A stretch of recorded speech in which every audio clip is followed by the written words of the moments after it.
do talk a lot about on your social media and with your new movement that we're going to touch base on as well about confidence. And it's not just, the superficial confidence, but confidence in the gym to be lifting, confidence to allow yourself to be eating more food, to allow yourself to grow. How did you bring yourself to become the most confident self that you are? And how do you promote that within the people that you work with? And how do you coach confidence? Because that can sometimes be a pretty tricky thing to teach someone who lacks absolutely any confidence at all. Yeah, it's a huge thing, right? And it's a never ending spectrum to be able to work on that. It's something I get a lot of women coming to me for. Usually, in some aspect of their goal, it is to build more confidence, whether it's body confidence or just confidence in themselves. And whenever someone says to me, "Oh, I just don't have confidence," I know that they're not keeping promises to themselves.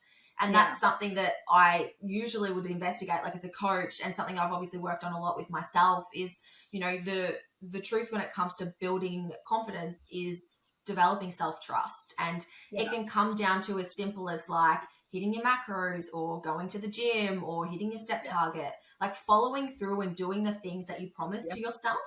Because not only are you building promise and trust within yourself, but you're also building like identity-based habits. So then you become that person that trains 4 days a week. And I think that's the foundation. And that's why coaching can help a lot of people build confidence, because all of a sudden they're being compliant, consistent. They're doing the things they set to themselves. They're pushing through a little bit of a challenge, a little bit of adversity. And that's going to help them in the long run.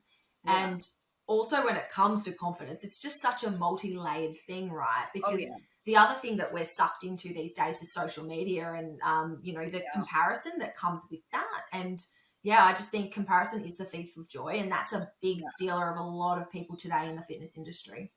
Yeah, and thinking that you need to be somewhere else because somebody else is there or somebody's doing it quicker than you or is achieving these great things. But people don't realize that, sure, it takes a lot of work to get there. And everyone, applauds to the successes. But what happens is people applaud the success, but don't applaud during the process that it takes to get there. So whether it's a champion at a competition, business success, whatever it may be, people usually are clapping at the end, not during that process, and they don't understand how many years and effort it takes to get there.